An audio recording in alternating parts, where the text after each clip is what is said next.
우리가 어떤 일을 할 때 말로는 결과보다 과정이 더 중요하다고 하면서도 실제로는 그래서 어떻게 됐느냐, 성공했느냐, 합격했느냐고 결과에만 주목하는 경우가 더 많습니다. 어쨌든 결과가 좋아야 과정도 의미가 있다고 생각하는 것이죠. 그런데 이런 생각은 신앙생활 속에서도 그대로 나타나는 것 같습니다. 얼마나 이루었는가 하는 성과주의를 교회에서도 그대로 적용시켜 교인 수와 예산 규모가 증가하는 것을 교회의 부흥과 성장이라고 말하는 성도들이 많다는 것입니다. 그러나 예수님께서는 우리에게 성과가 아니라 얼마나 성실하게 현재를 살아가고 있느냐고 물으십니다. 오늘 본문에 나오는 열무나 비유 역시 돈에 관한 말씀이지만 종들이 그 돈으로 장사해서 얼마를 남겼느냐가 아니라 그들이 주인에게 얼마나 충성했는지 그 성실성을 묻고 계시다는 사실에 주목해야 할 줄로 믿습니다. 사실 이 비유는 우리에게 익숙한 달란트 비유와 비슷한 부분이 많아서 같은 메시지를 전하는 말씀이라고 생각하기 쉽지만 사실은 분명한 차이가 있기 때문에 이 시간 두 비유를 비교하면서 예수님께서 우리에게 말씀하시는 바를 깨닫는 은혜를 누릴 수 있기를 간절히 소망합니다. 두 비유에는 똑같이 주인이 나오는데 달란트 비유에서는 주인이 타국으로 떠나면서 종들에게 자기 소유를 맡겼고 문화 비유에서는 주인이 왕위를 받아오기 위해 먼 나라를 떠나면서 종들에게 문화를 맡겼습니다. 그런데 이 문화 비유에는 백성들이 몰래 사자를 미리 보내어서 그 주인이 왕이 되는 것을 원하지 않는다는 것을 알렸다는 사실을 덧붙이고 있어요. 그리고 달란트 비유에서는 세 종에게 능력에 따라서 각기 5달란트, 2달란트, 1달란트를 맡겼지만 문화 비유에서는 종 10을 불러서 은화 10문화를 주었다라는 말씀으로 볼 때에 모두에게 한 문화씩 동일하게 맡겼음을 알 수 있습니다.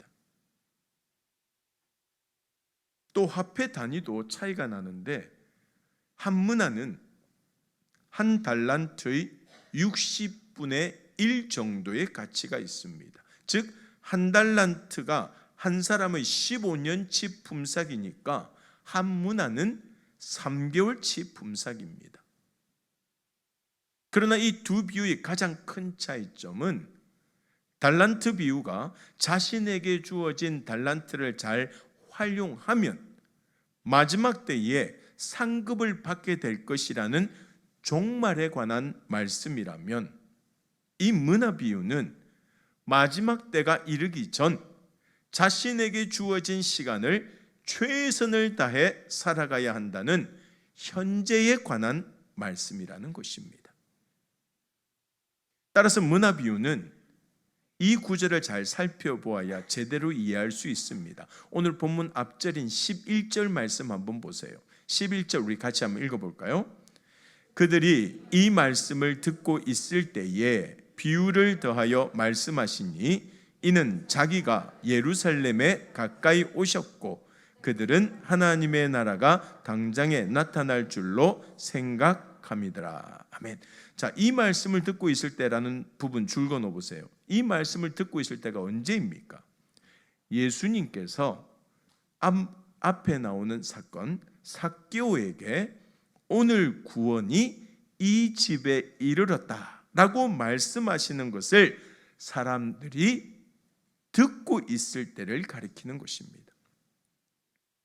게다가 예수님께서 예루살렘에 가까이 오셨기 때문에 사람들은 당장이라도 이스라엘이 로마의 압제에서 벗어나서 다윗 왕국의 영광이 회복되는 눈에 보이는 하나님의 나라가 임할 것이라고 잔뜩 기대하고 있었습니다. 그런 사람들에게 예수님께서 열문화 비유를 통하여서 하나님의 나라는 그들이 기대하는 방식과 다르게 임하며 그때까지 그들이 감당해야 할 책임이 있음을 가르쳐주고 계신 것이에요. 자, 그러면서 12절과 13절 말씀 같이 한번 읽어볼까요? 이르시되 어떤 귀인이 왕위를 받아가지고 오려고 먼 나라로 갈 때에 그 종 열을 불러 은화 10문화를 주며 이르되 내가 돌아올 때까지 장사하라 하니라. 어떤 귀족이 있습니다. 이 귀족이 왕위를 받아오려고 먼 나라로 가면서 종들을 불렀어요. 그리고 한 문화씩을 맡겼는데 문제는 그 상황이 좋지 않다는 것입니다. 백성들이 그를 미워하여 왕이 되는 것을 원하지 않는다고 왕위를 줄 사람에게 몰래 미리 사자를 보낸 것이에요. 14절 말씀에 나타나죠. 같이 한번 읽어볼까요? 그런데 그 백성이 그를 미워하여 사자를 뒤로 보내어 이르되 우리는 이 사람이 우리의 왕됨을 원하지 아니하나이다 하였더라. 이런 상황에서 그 종들이 주인에게 받은 문화로 장사한다는 것은 결코 쉽지 않았을 것입니다. 왜 그렇습니까? 주인을 미워하는 사람들이 그 종들도 역시 미워했을 것이고 그들이 하는 일을 방해했을 것이기 때문입니다. 게다가 이 주인이 왕이 되는 것이 싫다고 몰래 사자를 보내어서 다른 왕을 요청했기 때문에 어쩌면 그 주인은 영영 돌아오지 못하고 다른 왕이 올 수도 있다는 불확실하고 불안한 상황이었다는 것입니다. 말하자면 충성된 종들은 그런 상황에서도 위험과 어려움을 감수하면서 열심히 장사를 했고 주인이 왕위를 받지 못할 것이라고 생각했던 종은 섣불리 사업을 시작하기보다 몸을 사리면서 기회를 엿보고 있었던 것이죠. 그런데 이 비유와 마찬가지로 하나님께서 독생자 예수 그리스도를 이 땅에 보내주셨지만 사람들은 예수님의 왕 되심을 어떻게 했어요? 거부했습니다. 그리고 예수님을 미워하면서 죽이려고 했습니다.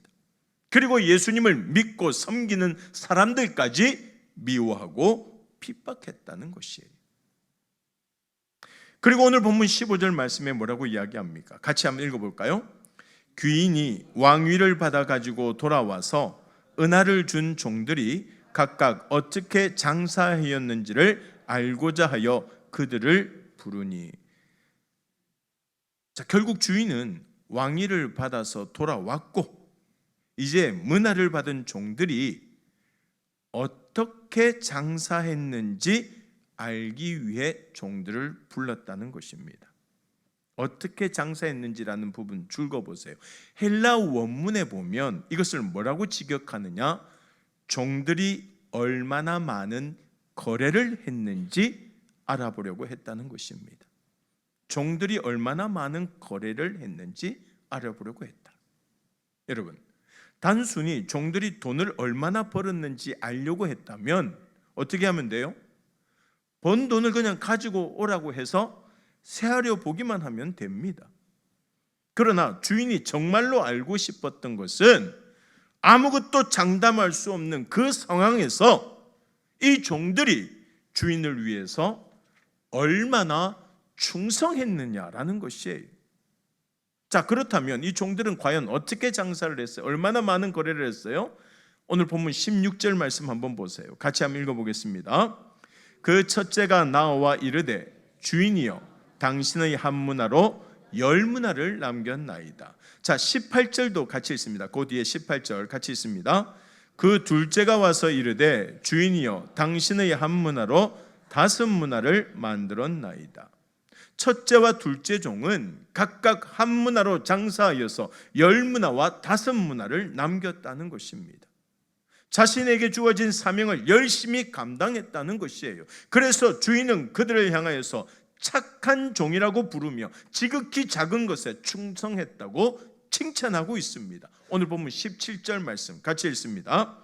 주인이 이르되 잘하였다 착한 종이요 내가 지극히 작은 것에 충성하였으니 10골 권세를 차지하라 하고, 자 거기에 충성이라는 단어가 있죠. 동그라미 쳐놓으세요. 충성. 이 충성이라는 말을 헬라어로 보면 뭐라고 해석하느냐? 믿음, 신실함으로 해석하고 그렇게 뜻합니다. 믿음, 신실함. 즉 주인이 없는 동안 그 주인의 통치를 거부하는 사람들 속에서도 주인을 믿고 성실하게 맡은 사명을 잘 감당했다는 것입니다. 다시 말해서 종들은 장사의 성공이 아니라 신실함을 칭찬받은 것이며, 종의 가치는 그들의 능력과 성과가 아닌 주인에 대한 충성심으로 증명된다는 것이에요. 그런데 여기서 우리가 또 주목해야 할 것은 충성에 대한 보상이 특혜가 아니라 더 큰 책임이라는 것입니다. 무슨 말이냐? 10골 권세를 차지한다라는 것은 10골을 맡아서 다스려야 한다는 뜻이기 때문이죠. 즉 충성된 자에게 10골을 호령하는 권세가 아니라 10골을 잘 다스려야 할 사명을 주신 것이라는 말입니다. 교회마다 연말이 되면 일할 사람을 물색하느라 바쁩니다. 그런데 늘 열심히 일하는 사람이 또다시 일하게 되고 해오던 일 외에 다른 일까지 더 맡아서 하게 될 때가 많다는 것이에요. 교회마다 그렇습니다. 사실 제 마음 같아서는 저러다 지칠까 봐 다른 사역은 안 맡기고 싶지만 정 사람이 없을 때는 또 슬쩍 운을 떼는데, 그러면 또 고맙게도 한번 해보겠다고 말합니다. 지금까지 맡은 일에 최선을 다해온 일꾼답게 말입니다. 그런데 오늘 본문 말씀에서 보면 더 많은 일을 맡게 되는 것이 복이라는 사실을 깨닫게 됩니다. 여러분들에게 제가 일을 더 맡기려고 제가 하는 말이 아니라 예수님의 말씀이에요. 더 많은 일을 맡게 된다는 것은 지금까지 주의 일에 충성을 다하여서 풍성한 열매를 맺었음을 주님께서 인정하시고 칭찬하신다는 뜻이에요.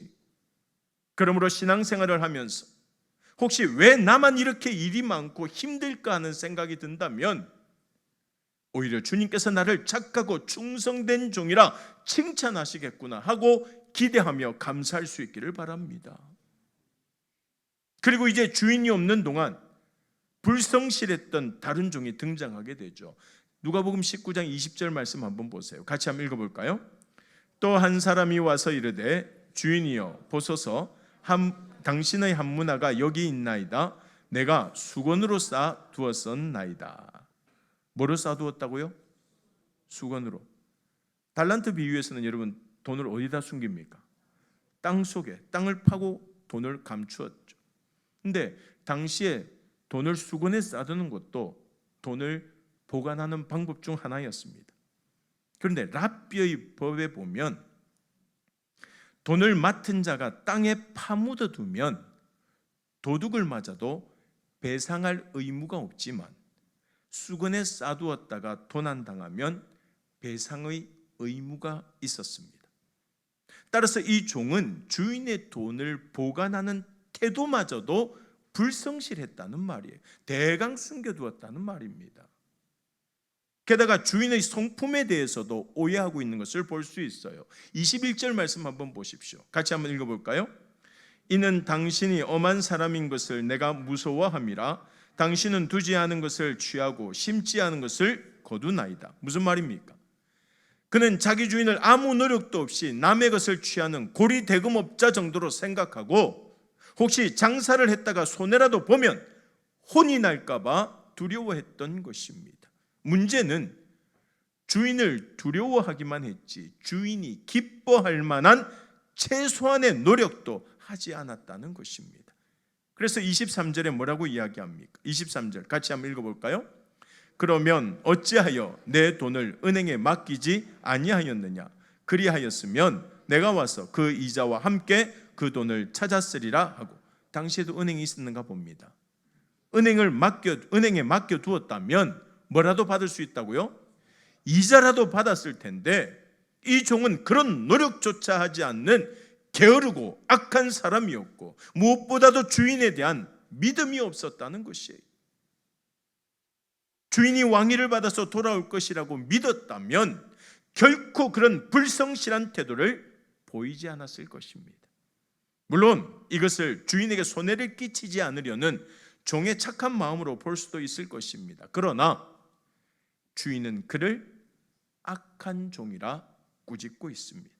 왜냐하면 그는 주인이 떠나면서 장사하라고 한 것을 이윤을 남기라는 말로 해석하고 이윤을 남기지 못하면 벌을 받을 것이라고 생각했기 때문이에요.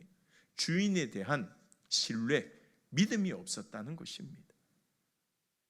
반면에 다른 두 종은 주인이 장사하라고 했으니 주인이 돌아올 때까지 그냥 열심히 장사했던 거예요. 장사에 성공할 수도 있고 혹은 실패할 수도 있지만 그저 자신에게 주어진 일에 끝까지 최선을 다했던 것입니다. 여러분, 하나님과 우리의 관계도 마찬가지입니다. 우리는 무슨 일이든 성공해야 하나님께 칭찬받을 것이라고 생각하지만 하나님께서는 우리가 그저 맡은 일에 충성하기를 원하십니다. 하나님께서 우리에게 원하시는 것은 많은 열매가 아니라 다만 말씀에 순종하고 맡은 일에 충성하는 것이라는 사실을 우리가 알 때에 부담과 두려움을 벗어버리고 행복한 신앙생활을 할 수 있다는 것을 여러분 기억하시기 바랍니다. 결국 이 종은 어떻게 돼요? 22절 말씀 한번 보세요. 같이 한번 읽어볼까요? 주인이 이르되 악한 종아 내가 내 말로 너를 심판하노니 너는 내가 두지 않은 것을 취하고 심지 않은 것을 거두는 엄한 사람인 줄로 알았느냐.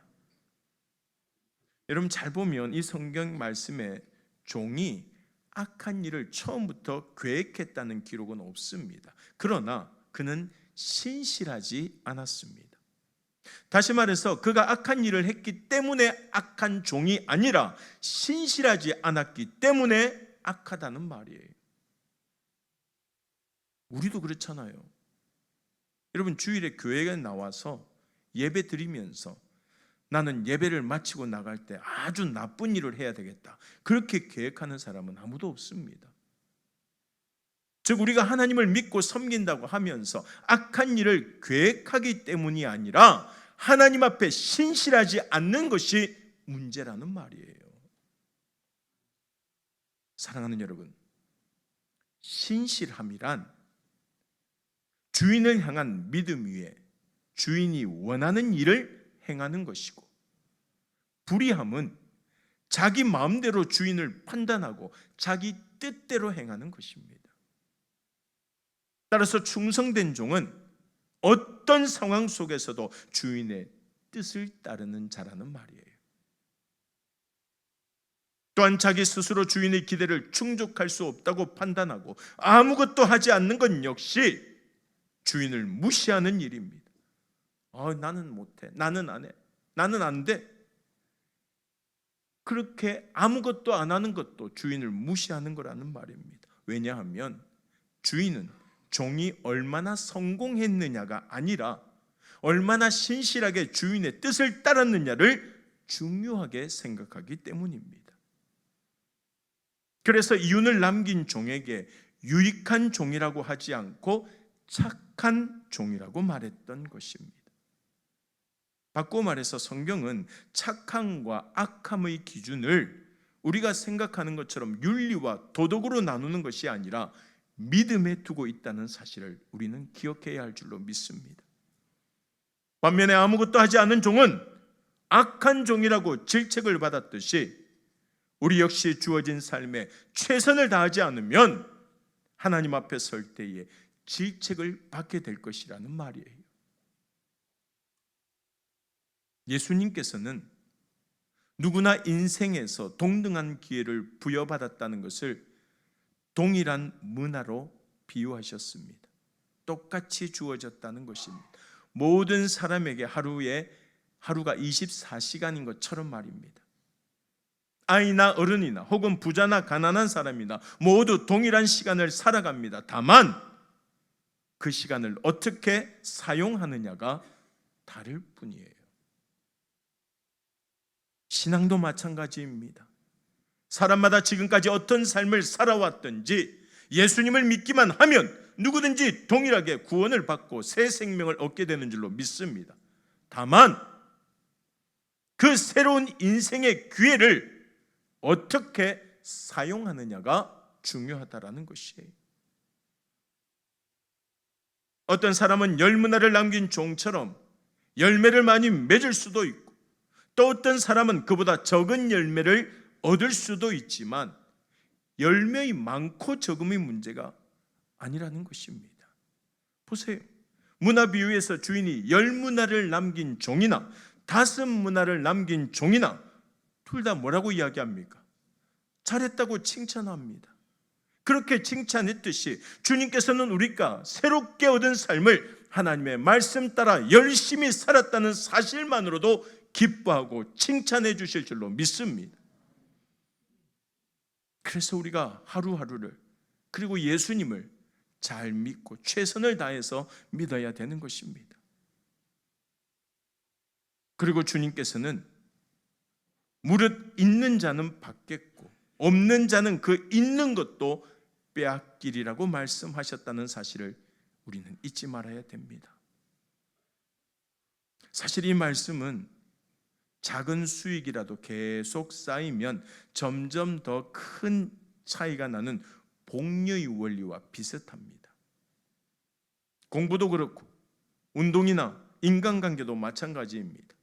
꾸준히 투자하는 사람과 아무것도 하지 않는 사람의 차이는 시간이 갈수록 더 커지는 것이에요. 다시 말해서 하나님의 나라는 지금 당장 완성되는 것이 아니라 기다려야 하며, 그 시간을 낭비할 것이 아니라 자신에게 주어진 것으로 주어진 시간에 최선을 다하며 나아가야 된다는 것이에요. 사랑하는 여러분, 오늘의 작은 선택은 미래의 큰 결과로 나타나게 될 것입니다. 지금의 한 문화가 미래의 10문화가 될 수 있다는 말입니다. 그러므로 주님께서 다시 오실 것을 믿고, 주님께서 다시 우리의 주로, 주인으로, 왕으로 오실 것을 믿고 작은 것에 충성하며 삶의 모든 순간에 최선을 다할 수 있기를 간절히 소망합니다. 그래서 오늘 주신 말씀 꼭 기억하시면서 천국과 영생의 약속을 소유하고 이 땅에서도 하나님의 나라의 풍성한 은혜를 누리며 하나님의 자녀로 살아갈 수 있는 우리 간만의 모든 가족들이 다 될 수 있기를 주님의 이름으로 간절히 소망합니다.